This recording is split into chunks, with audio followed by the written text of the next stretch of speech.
आरे गावातील गणेशनगर परिसरातील अरुण वरुटे यांच्या हसत्या खेळत्या कुटुंबाला कुणाची तरी दृष्ट लागली आणि कुटुंबावर दुःखाचा डोंगर कोसळला.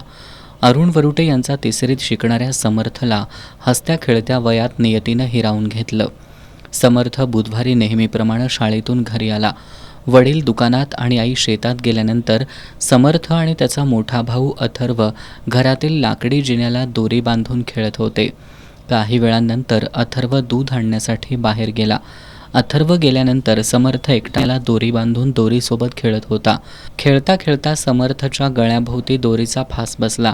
काही वेळानंतर घरात आलेल्या अथर्वला हा प्रकार दिसल्यानंतर त्यानं आरडाओरडा सुरू केला. समर्थची आई आणि इतर लोक घरात आले.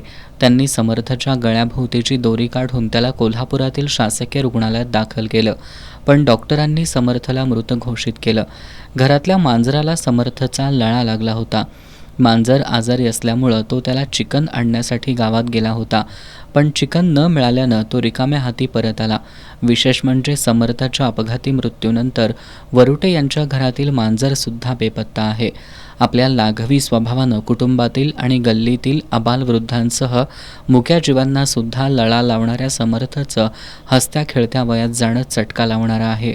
वरुटे कुटुंबियांसह संपूर्ण गावाला समर्थच्या जाण्यानं मोठा धक्का बसलाय.